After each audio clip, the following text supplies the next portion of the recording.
Si quelqu'un te demandait en ce moment, là, comment ça va, tu sais, là, vraiment, là, honnêtement, qu'est-ce que tu répondrais? Et là, je parle pas de la réponse automatique là, qu'on sert à toutes les sauces, là, hein, comme Ah, ça va super bien, je suis occupé, j'ai bien des clients. Là. Non, non, pas celle-là. Là. La vraie réponse. Tu sais, celle que tu te réponds le soir, là, après une grosse journée de travail. Là. Pas celle nécessairement que tu vas répondre le matin parce que tu as trop de choses à faire pour même y penser. Mais tu sais, cette réponse-là là, qui attend en fait, en quelque part dans le fond, là, que tu aies enfin le temps de l'écouter. Si tu fais semblant que ça va, tu n'es pas nécessairement en train de mentir aux autres. C'est peut-être que tu as commencé à te mentir à toi-même. Ton entreprise fonctionne, mais en coulisses, c'est le vacarme. Si tu avances à l'intuition, dans l'urgence et dans le bruit, alors cette émission est faite pour toi. Je suis Christian Généreux et j'aide les entrepreneurs débordés à retrouver cadence, clarté et direction. Ici, on transforme la cacophonie en vraie symphonie entrepreneuriale. Pas de recette magique, mais en reprenant la baguette pour que tu deviennes, toi aussi, le chef d'orchestre de ton entreprise. Bienvenue à l'effet crescendo. Il y a une image qu'on valorise énormément dans le monde entrepreneurial. L'entrepreneur là, qui tient bon, qui livre, qui continue quoi qu'il arrive. Celui qui ne se plaint pas, qui trouve des solutions, qui avance sans nécessairement, sans broncher. Là. Et cette image-là, c'est certain que ça a du bon. Parce que la résilience, c'est une vraie force. La capacité à tenir sous pression, là, ça compte. Mais il y a aussi un revers à cette médaille-là, qu'on va nommer rarement. Quand tenir devient le mode par défaut, quand avancer, là, ça devient une façon d'éviter de s'arrêter, ou quand je gère devient un peu la réponse à tout. Ben, à un moment donné, là, c'est que tu n'es plus capable de tenir. Tu es plus en mode survie. Et la différence entre les deux, là, c'est immense. Mais ça, là, c'est silencieux. Parce que ça s'installe tellement graduellement là, que tu n'as même pas vu le moment où tu as basculé. Aujourd'hui, on va nommer ça. Pas pour te faire sentir mal, là. Pas non plus pour ajouter une charge à ce que tu portes déjà. Mais parce que ce qu'on nomme pas, là, ben, on ne peut pas choisir de le déposer. Et sache que tu mérites de faire ce choix-là consciemment. Et ça me fait penser à une coach que j'ai accompagnée il y a une couple de mois. Début quarantaine, 3 ans à accompagner des entrepreneurs. Elle a une pratique qui est solide, elle a des clients qui sont fidèles, elle a une bonne réputation, là, bien établie dans son milieu. Puis de l'extérieur, ben, tout allait bien. Mais lors de notre première rencontre, elle m'a dit quelque chose que je n'ai pas vraiment oublié. Elle m'a dit, Christian, je suis fatigué d'une façon que le sommeil ne règle plus. Alors, quand elle me dit ça, ben, on a continué à jaser, on est allé un peu plus en profondeur. Puis là, tranquillement, la liste de choses a commencé à sortir. Elle gérait, entre autres, ses relations avec ses clients les plus fragiles, entre autres, là, parce qu'il n'y a personne d'autre qui pouvait vraiment le faire. Elle relisait chaque contenu là, qui était déployé là, dans ses diverses plateformes, que ce soit de formation, sur les médias sociaux, bon, peu importe, parce que elle avait eu des mauvaises expériences. Bien sûr, elle s'occupait de la facturation, des suivis, de sa présence en ligne. Puis aussi, elle répondait là, aux messages de ses clients, là, entre autres sur Messenger ou sur WhatsApp, par exemple. Là. Mais ça, là, peu importe l'heure, sauf quand elle dormait, bien sûr, là, mais que ce soit les soirées, que ce soit en fin de semaine, parce que ses clients savaient qu'elle répondait toujours. Et en dehors du travail, ses enfants, ben, ils ont arrêté, en fait, de l'inviter ou de lui proposer des activités en soirée la semaine. Puis ça, c'était pas par manque d'amour, c'était parce que il savait que la réponse serait tantôt ou plus tard. Mais ce plus tard-là arrivait rarement. Puis là, elle me dit, moi, là, j'aide les gens à construire une vie qui leur ressemble, mais la mienne, en ce moment, là, je la reconnais plus vraiment. Puis ça m'a comme, c'est venu me chercher, là. Ça m'a vraiment touché, c'est venu comme, ça m'a pogné dans le cœur, tu sais. Pas parce que c'est nécessairement une histoire qui est exceptionnelle, parce que cette histoire-là, je l'entends. Bon, sous des formes différentes, là, mais très souvent, là, puis peut-être trop souvent. Et si on fait le parallèle avec un chef d'orchestre, pas celui là, que je vous ai décrit là, dans des épisodes précédents, là, mais imagine un chef d'orchestre là, qui, en plus de diriger, il fait sa job de chef d'orchestre, mais il va aller jouer du violon quand le premier violon il est absent, par exemple. Ou il va aller remplacer le pianiste parce qu'il est en retard. Ou il va même aller jusqu'à vérifier que la salle est bien chauffée, que les sièges sont bien placés. Puis que malgré tout ça, là, et autres, il va lever sa baguette au moment du concert, puis il va sourire. Puis il va dire, ben, tout va bien. Sauf que, combien de temps est-ce qu'il peut tenir sans que sa concentration lâche au mauvais moment? Tu sais, avant que l'orchestre, là, sans le savoir, là, commence à sentir qu'il y a quelque chose dans la direction qui est moins solide qu'avant. Puis, tu sais, ce chef d'orchestre-là, ça peut être toi. Et l'orchestre, ben, c'est peut-être ton entreprise. Et la question que personne te pose, que tu te poses peut-être pas toi-même non plus, là, c'est que jusqu'où tu vas tenir avant de déposer la baguette. Et j'ai une bonne idée à savoir pourquoi tu continues à tout porter. Mais là, je ne vais pas te demander là, d'arrêter. Là. Pas comme ça, pas maintenant, pas là, là. Parce que je sais que tu as des responsabilités qui sont réelles, tu as des collaborateurs qui comptent sur toi, tu as des clients qui ont besoin de toi. Tu as des engagements là, que tu ne peux pas juste effacer comme ça parce que tu es fatigué. Ça, c'est très réel et c'est du sérieux. Par contre,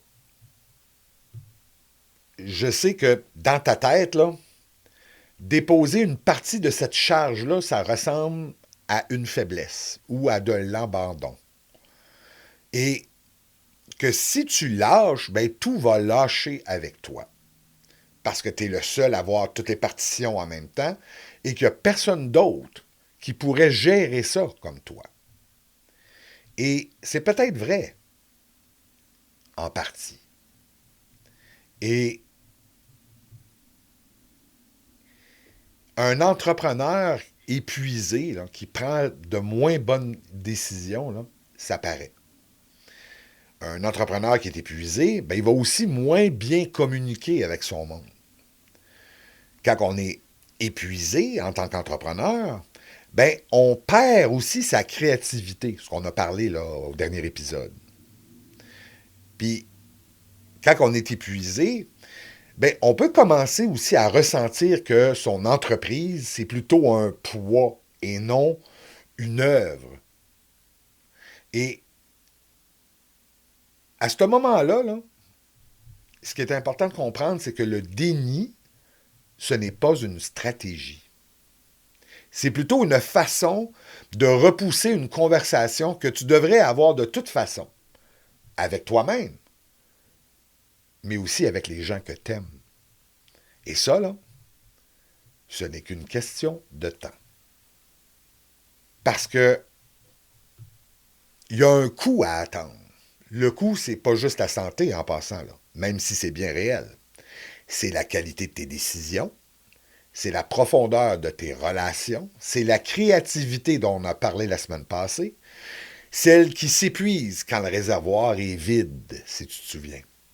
Et surtout, c'est la distance qui grandit tranquillement entre la vie que tu voulais bâtir et celle que tu vis réellement. Et nommer ce que tu portes, là, sache que ce n'est pas de capituler, c'est plutôt de faire le premier geste d'un entrepreneur lucide.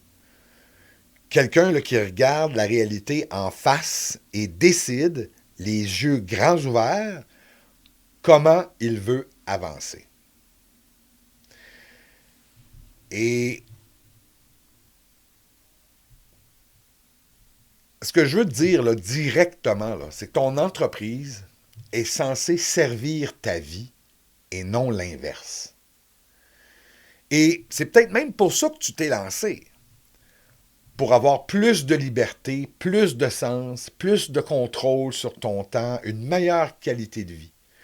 Pour construire en fait quelque chose qui t'appartient, qui te ressemble, qui travaille pour toi, pas juste avec toi. Et en quelque part en chemin, là, ben, il y a quelque chose qui s'est comme inversé. Ton entreprise est devenue le centre de ta vie. Et ta vie, tes proches, ta santé, tes rêves, ben tout ça, là, ça s'est retrouvé plus en périphérie. Et tout ça, là, en attendant là, que ton entreprise aille mieux, que les finances soient plus stables ou que tu aies enfin le temps. Sauf que ce moment-là, il n'arrive jamais seul. Hein? Ce moment-là, là, ça se crée intentionnellement là, avec des décisions concrètes. Et la première de ces décisions-là, c'est d'abord d'arrêter de faire semblant que ça va quand ça va pas vraiment. D'être honnête avec soi-même. Pas pour dramatiser, pas pour tout lâcher, là. Juste pour voir les choses telles qu'elles sont. Là. On va appeler un chat un chat. Parce que on ne peut pas construire une entreprise au service de sa vie si on refuse de regarder ce que cette vie-là coûte en ce moment. Je vais te parler de la fin 2023, là, qui était quelques mois après le lancement de mon entreprise. Sur le papier, ça allait bien, les premiers clients étaient là, les projets rentraient, j'avais vraiment toutes les raisons d'être satisfait. Mais dans les faits, là, dans ma vraie vie, là, je répondais à des courriels genre à 9 h le soir. J'avais même annulé plusieurs activités personnelles là, que j'avais planifiées. Je me levais aussi le matin là, avec ma liste là, de choses à faire là, qui était déjà trop longue que j'avais... Ma tête était déjà, elle explosait déjà avant même d'avoir bu mon premier café. Et quand les gens demandaient comment ça allait, je répondais la fameuse phrase « Super, hey, je suis occupé » avec un sourire. Sans même y réfléchir, là, c'était rendu automatique. Puis là, un soir, il y a mon conjoint qui m'a posé la question. Question toute simple, il m'a dit « Hey Christian, est-ce que tu es heureux en ce moment? » Puis j'ai voulu répondre oui, hein, en réflexe, oui, mais les mots ne sont pas vraiment sortis. Parce que la vraie réponse, c'était j'en sais rien. Car j'étais tellement dans le faire, dans l'opérationnel, que j'ai arrêté de sentir, de ressentir. J'étais tellement occupé à tenir le fort que j'ai oublié de vérifier si ce que j'étais en train de construire, là, ça me ressemblait. Et j'ai pas tout réglé, loin de là, ça c'est clair. Mais j'ai fait quelque chose d'important.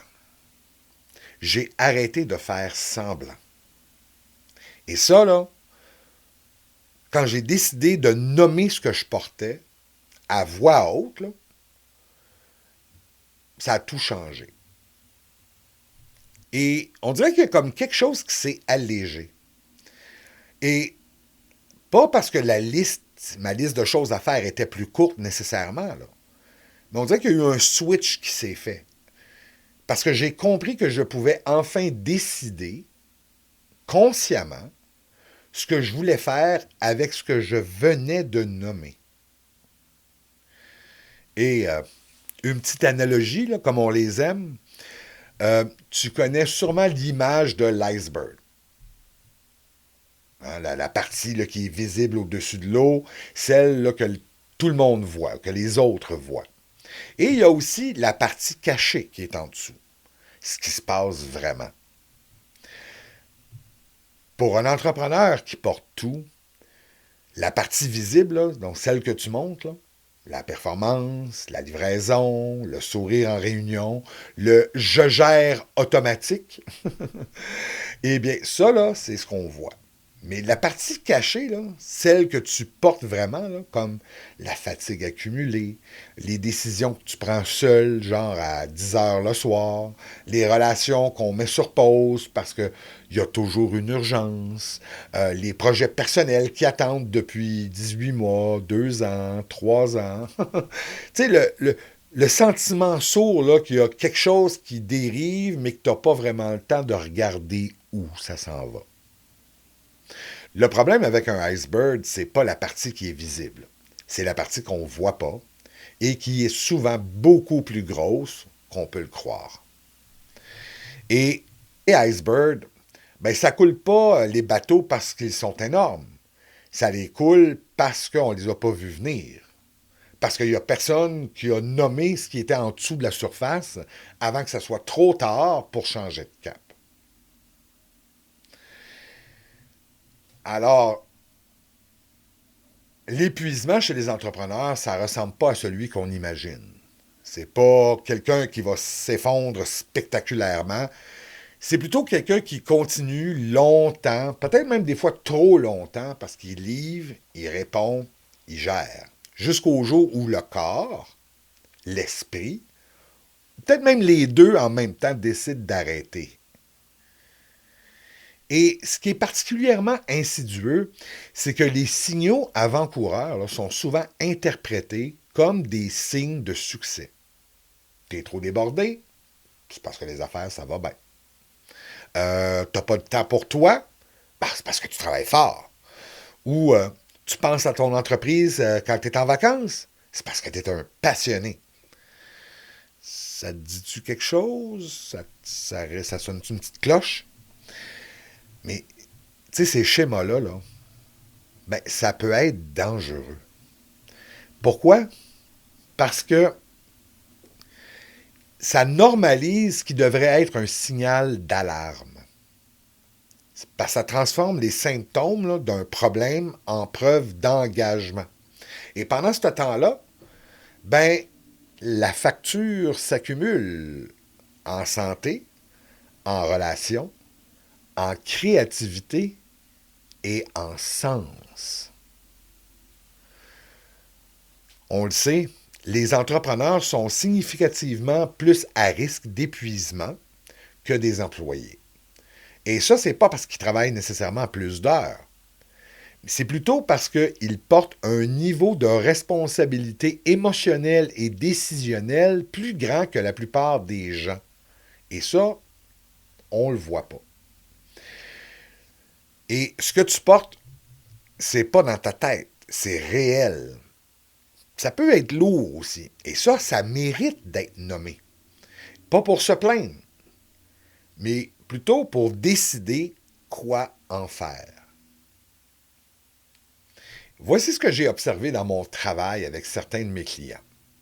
Le moment où quelqu'un nomme ce qu'il porte vraiment, pas les tâches à faire, là, mais plutôt les vraies charges émotionnelles et décisionnelles, on dirait qu'il y a quelque chose qui se déplace.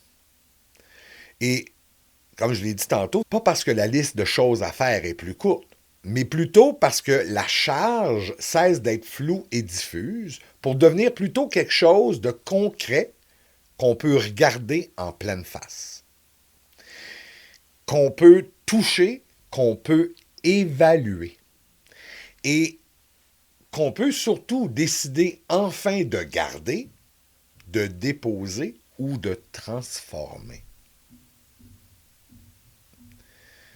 Parce que la lucidité, c'est pas un luxe pour quand que ça va mieux.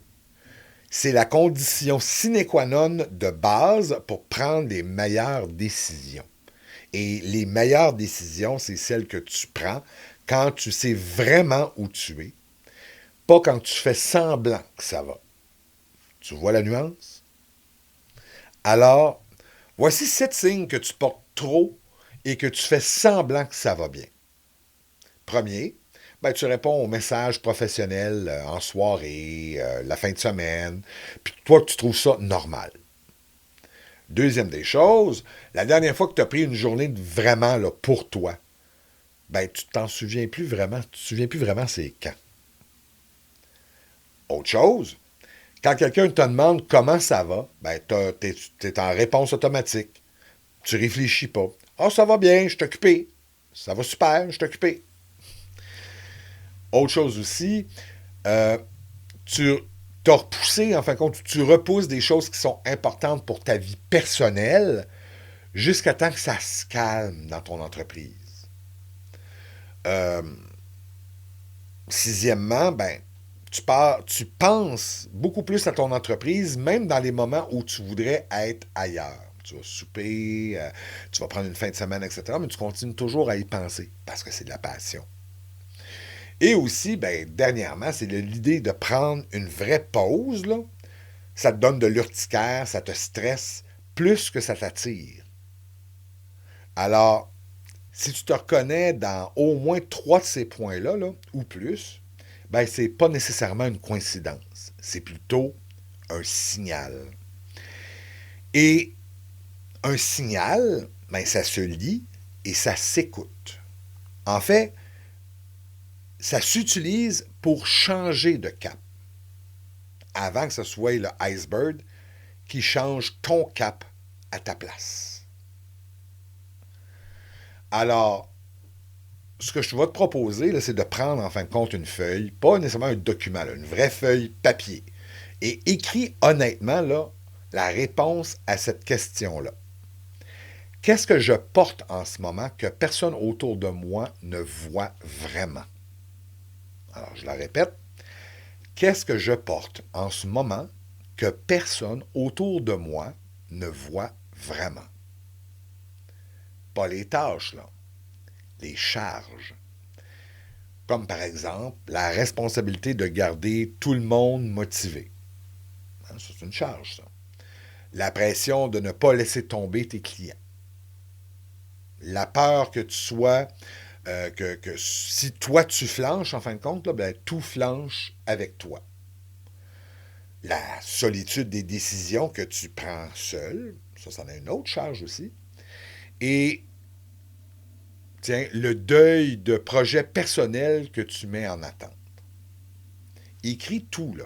Sans, juge-toi pas, là, puis ne minimise pas non plus. Juste de le nommer. Juste de l'écrire, de le nommer.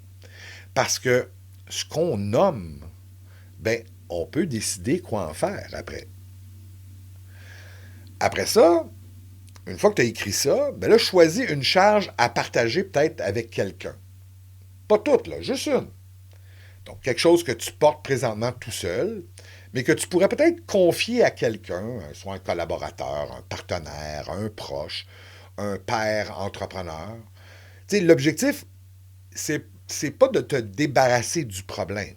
C'est plutôt de briser, premièrement, l'isolement et de ne plus être seul à savoir que c'est là. Parce qu'une charge qui est partagée, elle ne disparaît pas. Mais tu vas voir qu'elle va peser là, différemment. Après ça, une fois que tu as fait ça, moi, je t'invite à protéger 1 heure pour toi cette semaine. 1 heure, là, à toi. Un rendez-vous avec toi, là, personnellement. Pas pour être productif. Pas pour récupérer, pour mieux livrer ensuite non plus, là. Juste pour toi. Pour faire ce qui te nourrit, là, à l'extérieur de ton entreprise. Donc, c'est un exemple, tu aimes faire de la peinture, bien, réserve-toi 1 heure pour faire de la peinture. Si tu aimes chanter, même si tu chantes pas bien, mais tu aimes chanter, ben, mettre de la musique, il chante pendant 1 heure. Il va prendre une marche, un repas, peut-être un repas, un lunch sans téléphone, ou une conversation peut-être aussi avec quelqu'un qui n'a absolument rien à voir avec le travail. Puis ça, là, c'est pas du luxe, c'est de la maintenance.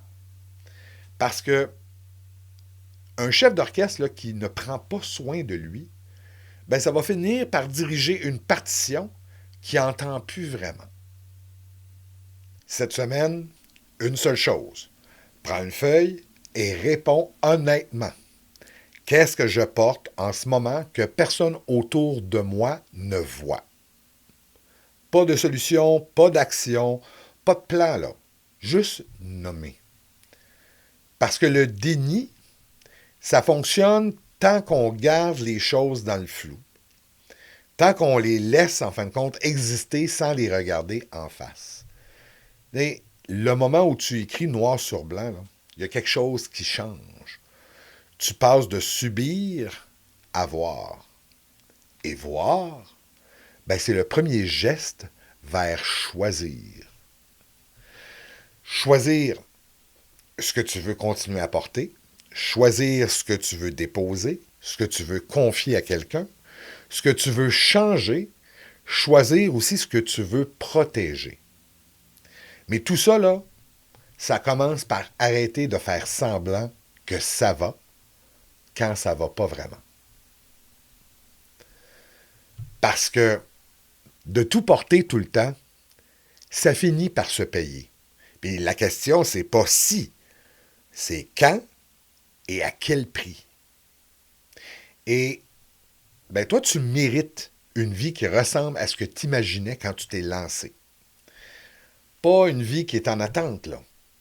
Une vie qui est réelle, ta vie. Alors, cette semaine, prends le temps d'écrire ce que tu portes et laisse quelque chose d'honnête sortir, même si c'est inconfortable. En fait, surtout si c'est inconfortable. Si tu as apprécié cet épisode, alors je t'invite à t'abonner, bien entendu, et aussi à me suivre sur les médias sociaux. Donc, je suis sur Facebook, sur LinkedIn, sur Instagram, sur TikTok et bien entendu sur YouTube. Si tu as des questions, tu veux jaser en privé, je suis toujours bien d'adon, fait que viens me parler, ça va me faire un plaisir d'échanger avec toi. Et sinon, si tu veux en savoir davantage, tu peux toujours aussi visiter mon site web à christiangénéreux.com. Sur ce, bonne journée.